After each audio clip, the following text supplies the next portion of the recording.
Tervetuloa taas tänne Leffahullu podcastin pariin. Ja sitten taas vähän lisää M. Night Shyamalan leffa-arvostelua, kun vuorossa on herran uusin elokuva Trap, joka tuli juuri Max-suoratoistopalveluun. Tämä on leffa, jossa sarjamurhaajalle viritetään ansa pop-tähden keikalle. Ja se vaikutti hyvin mielenkiintoiselta. Mä en ehtinyt tätä käymään leffas katsomassa, vaikka kovasti mä sitä mietin, että oisko pitänyt käydä. Mutta mä jäin odottamaan innolla, että se tulisi johonkin suoratoistopalveluun. Ja nyt se sinne tuli. Mutta millainen leffa tää Trap sitten oli? Onko se hyvä? Onko se vähän liian semmonen Shyamalan mainen? Onko siinä Shyamalan kompastuskiviä niin sanotusti? No, pureudutaan näihin asioihin arvostelussa. Ensimmäisenä täytyy mainita, että oli todella mukava nähdä Josh Hartnettia pitkästä aikaa. Siis hän toimii todella hienosti tämmöisenä mukavana isänä, joka menee tyttärensä kanssa katsomaan pop-tähden Lady Ravenin keikkaa. Mut sit alkaakin hiukan erilainen meininki. Keikka on iso ansa, jotta saataisiin jonkinlainen sarjamurhaaja teurastaja kiinni. Ja no, Josh Hartnetin hahmo Cooper on selvästikin tämä sarjamurhaaja, joka on nyt siis jäänyt ansaa. Tämä kaikki paljastettiin jo trailerissa, joten ei nyt sinänsä yllättänyt ketään. Ja tämä leffa kertoo sen aika alkumetreillä.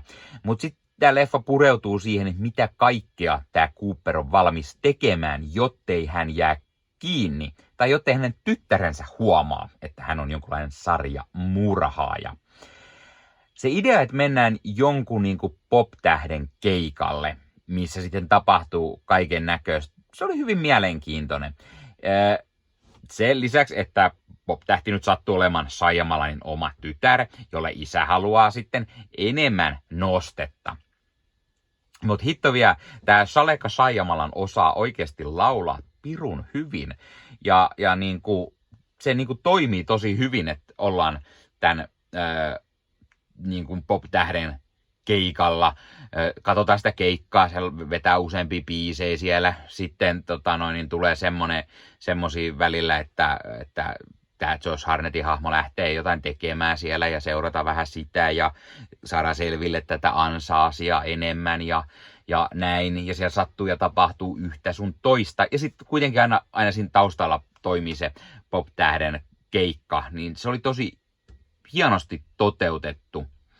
Ja tämä on ideana hyvä, mutta sitten on kyllä myös pikkusen hölmöjä asioita, kuten esimerkiksi se, että täällä on tehty sarjamurhaajalla ansa, täällä on satoja ja taas satoja poliiseja, SWATia, FBI-agentteja, jänee. Hitto, niillä on kovat resurssit saada yksi mies napattu kiinni. Ja sitten vähän sellainen, että tyyppi on joku kaikki aikojen tämmöinen joku sarjamurhaaja ja silloin viretty oikein ansa, että saadaan kiinni sieltä. Niin sit se on jostain syystä tekee tosi hölmöi vähän ratkaisuja, että se sieltä pääsisi pois. Kun se olisi voinut esittää sen sellainen vähän coolista, niin eiköhän se sieltä olisi pois päässyt jotenkin muutenkin. Mutta toki sitten tämä leffa ei ehkä olisi ollut ihan niin mielenkiintoinen. No joo. Sen lisäksi tässä on vähän sitten semmoista tyypillistä Shyamalan leffa-ongelmi, että leffa on hyvä noin puoleen väliin ja sitten tarina muuttuu. Se tekee niin sanotun mutkan. Ja niin monessa Shyamalan leffassa on tämä asia ja niin on myös tässäkin.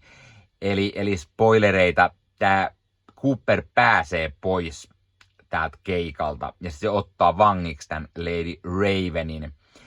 Ja tämän jälkeen tämä meno hiukan laskee. Ei pahasti, mutta jonkun verran. Mielenkiinto pysyy kyllä ihan yllä, mutta puolen välin jälkeen se ei oikein tiedä kunnolla, mihin se haluaa mennä. Ja tämä jää hieman keskinkertaiseksi leffaksi. miksi. No, kun tämä leffa ei oikeasti tiedä kunnolla, mitä se haluaa tehdä, kun asiat ei niinku oikein kunnolla johda mihinkään. Me nähdään kurkistus tämän sarjamurhaajan mieleen, mutta me ei nähdä hänen tekojaan muuta kuin, että se hieman vahingoittaa muutamaa ihmistä. Me kuullaan muutamasta hänen teosta, mutta that's it. Eli tää on hiukan vaisu semmonen niinku thrilleriksi. Mä olisin halunnut nähdä enemmän, kun tämä sarjamurhaaja toimii sarjamurhaajamaisesti. Tai olisi tehnyt jonkun leffan alussakin jonkun kaameen murhan ennen kuin viritetään tämä ansa. Tai ei edes flashbackin merkeissä, koska jos olisi heti alussa kerrottu, niin kaikki olisi ehkä ollut, että se on toi. Nyt siinä pysyy periaatteessa twisti yllä jonkun aikaa, että se on tämä Josh Hartnettin hahmo. Ehkä, jos et ole traileria siis nähnyt. Yllättäen tässä leffassa ei myöskään ole ihan semmoista tyypillistä Shyamalan maista lopputwistiä, ellei sit lasketa sitä, kuka tämän ansan on virittänyt tälle Cooperille ja miten hänen jäljilleen päästiin, koska leffa kertoo sen. Se oli ihan jees ratkaisu, mutta sitten se vähän vesitti myös sit tätä leffasta intoa ja sitä semmoista thrillerimäistä jännitystä. Ja tää on myös semmoinen vähän epätyypillinen Shyamalan leffa siinäkin mielessä, että tässä ei ole mitään yliluonnollista. Melkein joka Shyamalan leffassa on jotain yliluonnollista, mutta tässä ei ole oikein mitään. Eikä tämä oikeastaan niinku kunnon semmoinen, kun tämä ei ole niinku kauhukaan, vaan tämä on thrillerileffa. Shyamalan tekee myös tosi paljon enemmän niinku semmoista kauhua, no ehkä vähän thrillerimäistäkin, mutta niinku tää on vielä enemmän erilainen, kun tää on tämmöinen sarjamurhaaja thrilleri. Mä oon kuitenkin sitä mieltä, että on ihan hyvä asia, että katsoja tietää sen, että kyseessä on niinku tämmöinen mieleltään sairas yksilö, koska katsoja niinku huomaa samalla, että se jännittää tämän Cooperin puolesta, kun hän saa selville, että tämä koko keikka, tämä konsertti on lavastus hänen nappaamiselle. Mutta sitten samalla taas katsoja haluaa, että hän jää kiinni, koska hän on hullu sarjamurhaaja. Varsinkin siitä leffan loppupuoliskolla vielä enemmän, kun hän pääsee niin kun tekemään vähän tämmöistä, no pikkusen tämmöisiä ilkeitä asioita. Ei niin kuin kunnon murha-asioita edes, ja se oli pikkusen niin kuin latisti ehkä tätä. Ja sitten jotenkin tämä poliisien lavastusjuoni on oikeasti niin kuin hölmö ja vähän turhauttava, koska tämä Cooper rupeaa heti käyttäytyy todella epäilyttävästi, kun tämä selvii. Hän yrittää estää, ettei likka tiedä tätä ja ollaan siellä konsertissa, mutta sitten hän koko ajan niin kuin joutuu lähtemään pois täältä, koska hän yrittää saada selville lisää tästä ansasta ja miten sieltä ehkä pääsisi pois ja näin. Ja jos olisi jäänyt katsomaan sinne sen likan kanssa sitä niin kuin keikkaa, niin kai se sieltä olisi päässyt pois. Joo, siellä oli joku hieno FBI-profiloija, mutta ei ne sitä olisi varmaan kiinni saanut. Lopulta niin kuin me myös niin kuin ihmetyttiin, että miksi se rupesi hätäilemään semmoisia tiettyjä niin kuin asioissa. Miten se on pysynyt näin kauan niin kuin, vapaalla jalalla, koska niin kuin, oikeasti siellä vähän tyhmästi hutiloiti siellä täällä. Mutta tämä on vähän tämmöinen ehkä Shyamalan-mainen. Siellä on pieniä asioita, mitä ei oikein kunnolla mietitä loppuun, vaan niin kuin leffa lähdetään tekemään ilman, että saadaan se käsikirjoitus edes kunnolla valmiiksi. Puhutaan vähän näyttelijöistä. Kuten mä sanoin, Josh Hartnett, hän tekee varsin hyvän roolin, kun hän on tämmöinen perheen isä, mutta samalla tämmöinen sarjamurhaaja. Joskin mä olisin kaivannut lisää sitä, että oltaisiin näytetty sitä sarjamurhaajaa niin kuin fiilistä hänestä, oltaisiin nähty niitä hänen tekojaan. Mutta Hartnett tekee tosi hyvää roolisuoritusta ja oli mukava nähdä Josh Hartnettia, koska ei ole pitkään aikaan nähnyt häntä oikein missään. Sitten oli Ariel Donahue, joka näyttelee tätä Cooperin tytärtä Rileya. Hän tekee hyvän tämmöisen nuoren teini-ikäisen rooli, joka on tämän iso Lady Raven-fani. Hän nolostuu, isä ei ymmärrä nykynuorten slängiä tai jotain, ja hän ei tiedä, että isä on joku hullu murha, ja sitten kun isä alkaa käyttäytyä vähän oudosti, niin hän on sitten vähän ihmeessä ja näin. Niin mun mielestä Ariel Donahue tekee varsin hyvää roolisuoritusta. Sitten Saleka Shyamalan, joka näyttelee tätä pop-tähti Lady Raven, niin hän on varsin hyvä tässä roolissa. Ja kuten mä sanoin, osaa pirun hyvin myös laulaa, joten sopii hienosti tähän leffaan. Ja lopussa tätä hahmoa tuodaan enemmän esiin, hän saa isomman roolin ja toimii mun mielestä varsin hyvin. Ja saattaisi alkaa ehkä kuuntelemaan Saleka Shyamalanin musiikkia. Tässä ainakin kuulosti hyvin semmoiselta vähän Adele-maiselta. Tykkään Adelesta ja hänen musiikistaan, niin miksikäs ei. Ja Saleka teki tähän leffaan useampiakin kappaleita, jotka sitten soi tässä pisin tätä leffaa. Sitten me nähdään Alison Pill, joka on Cooperin vaimo Rachel. Hän on melko pienessä roolissa, mutta se on varsin hyvä siinä roolissa ja se on tämän leffan kannalta varsin tärkeää myös nähdä häntä. Sitten Hayley Mills näyttelee tätä FBI:n profiloijaa Josephine Grandia. Tämä hahmo on oikeastaan vähän semmoinen ärsyttävä, ylikorostava. Hän mainitaan, että hän on hyvä profiloija ja hän tietää, ja sitten hän antaa jakelijaiselle ohjeet, miten saadaan kiinnittää sarjamurhaaja, ja jotenkin se hahmo ärsytti, eikä se kauhean niinku erikoisesti ollut edes näytelty, kun esim. Päässyt oikein esittämään mitään niinku näyttelijäkykyjä kunnolla. Ja taas kerran me nähdään M. Night Shyamalan itse cameo-roolissa. Hän näyttelee tämän pop-tähti Lady Ravenin jotain enoa, joka sitten työskentelee tälle ja näin poispäin. Jotenkin vähän ärsyttää nähdä Shyamalan itse näissä omissa leffoissa, koska eihän mikään hirveän erikoinen näyttelijä, hän vallatelee jotain vuorosanoja aina ja haluaa nykyään näköjään olla sitten myös kameran toisella puolella. Ja tämä M. Night Shyamalan on ilmeisesti saanut idean tähän leffaan tältä laulajatyttäreltään Salekalta, joka oli pohtinut jonkunnäköistä konsertin ja elokuvatarinan yhdistämistä toisiinsa. Ja sitten kun Shyamalan oli saanut kuulla jostain 80-luvulla tapahtuneesta operaatio Flagshipistä, jossa naamioituneet lainvalvojat nappasi kiinni useampia rikollisia lavastamalla jonkunlaisen suurtapahtuman, niin sitten hän keksi idean tästä leffasta. Kaiken kaikkiaan tämä leffa oli ihan hyvä.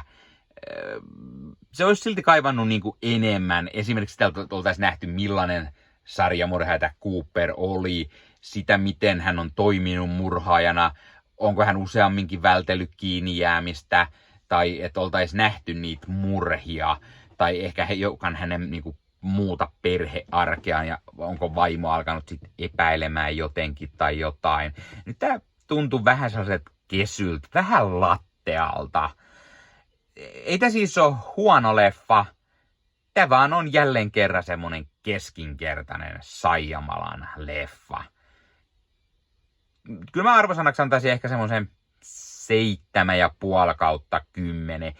Mä meinasin ensin, että annaks mä edes 7, tai just ehkä 7, mutta Josh Hartnettin ansiosta mä annan täällä pikkusen ekstraa, koska mun mielestä Josh Hartnett on niin hyvä tässä, niin siksi mä annan täällä 7,5/10. Kerro kommenteissa, onko sä nähnyt tämän elokuvan Trap? Jos oot, mitä mieltä sä oot siitä? Toimiko? Ei? Miksi ei? Tai mikä on sun lempi Shyamalan leffa nykyisistä leffoista? Näistä, mitä hän on tehnyt, sanotaan 2010 tai 2020-luvulla. Mitä mieltä sä oot tästä Shyamalanin tyttärestä? Kuinka hyvin hän osasi sun mielestä laulaa? Tai oliko hyvä ideana? Tai näetkö sä näitä samoja kompastuskiviä, mitä mä sanoin? Vai tykkäsitkö sä tästä leffasta kenties enemmänkin? Pistä kommentteihin. Kerro myös, mikä on sun suosikki Josh Hartnettin rooli tai Josh Hartnettin leffa? Mikä se on ja miksi? Ja hei, jos katsot YouTuben puolelta, niin pistä peukkuun, jos pistä kanavatilauksen muistoskellosta päälle näitä aina, koska tulee uusia videoita ja sen lisäksi auttaa kanava kasvamaan. Eli kiitos kaikille, jotka olette kanavan tilanneet. YouTuben puolella siellä on jäsenyydet, superominaisuudet päälle. Sieltä voi jäsenet tulla kanavan jäseniksi ja sieltä saa erikoismainintaa esimerkiksi tohon nimen, kun on kanavan jäsen ja sit saa erinäköisiä hyviä asioita. Näkee ennakkoonkin. Esimerkiksi tämänkin on nähnyt varmasti jo aikaisemmin, jos on kanavan jäsen, tämän videon sieltä ja muita videoita tulee. Esimerkiksi täällä on paljon täällä leffahuoneessa kaiken näköistä, mistä on tulossa lähiaikoina varmasti video, niin niitäkin näkee sitten ennakkoon, kun on kanavan jäsen. Joskus tulee jopa pelkästään jäsenille tarkoitettuja videoita. Ja sen lisäksi on kaikki korostettuja vastauksia ja tila ja tämmöisiä merkkejä ja muuta kaikki. Kyllä te tiedätte YouTube-juttut. 0,99 € kuussa tai 2,99 € kuussa, niillä saa erinäköisiä asioita, kun tilailee tai on kanavan jäsen. Ja niitä supertykkäyksiä, superkommentteja, kaikkea voi laittaa, niin siitä tulee muutamat kymmenet sentit sitten tähänkin suuntaan. Eli kiitos kaikille, jotka olette niitä laittaneet. Ottakaa Leffahullu somekanavat haltuun, Instagrami, TikTokki, Facebook-sivusto, jäne. Meikäläinen tekee Marvel Podcast Suomea, Star Wars Podcastia ja sitten sen lisäksi meikäläinen kuuluu Leffamediaan, jos on yli 30 sisäntuottajia, jotka rakastavat leffoja ja sarjojen katsomista, niiden arvostelemista ja kaikkeen leffoja ja sarjoihin liittyvää. Sieltä löytyy leffa- ja sarja-aiheiset uutiset, huhut, trailerit, sieltä löytyy haastatteluja, kaikennäköistä leffa- ja sarja-aiheista. Ja jos taas haluat ostaa fyysisiä leffoja, niin suomikassu.fi verkkokaupasta voi käydä ostamassa itselleen 4K DVDtä, Blu-raytä. Siellä kun käyttää koodia Leffahullu, saa 5 € alennusta, kun ostaa yli 60 €. Mikä se mukavampaa? Pikkualennus ostaa leffat ja sarjaiset fyysinä hyllyyn, koska koskaan ei voi tietää, koska kun suoratoistopalvelu lähtee muokkaamaan leffoja, poistamaan niitä valikoimastaan. Usein kuvan ja äänenlaatu kärsii, koska suoratoistopalvelun bittivirta ei riitä. Kun leffa on fyysinä hyllyssä, siinä on paras mahdollinen kuvan ja äänenlaatu ja silloin niin kuin tietää, että varmasti saa laatu. Sen lisäksi fyysinen leffoissa on esimerkiksi bonusmateriaaleja elokuvan tekemisestä. Ostat jonkun erikoisjulkaisun, tyylikäs steelbook vaikka tai premium-julkaisu, niin tulee kaikennäköistä lisähärpäkettä myös mukana, magneetteja, julisteita, kirjasta, vihkosta sen leffan tekemisestä, kaikennäköistä muuta mukavaa. Sen takia fyysinen formaatti on aina jees. Noniin, tää oli Leffahullu podcast tällä kertaa. Ei muuta, ensi kertaa. Se on moro.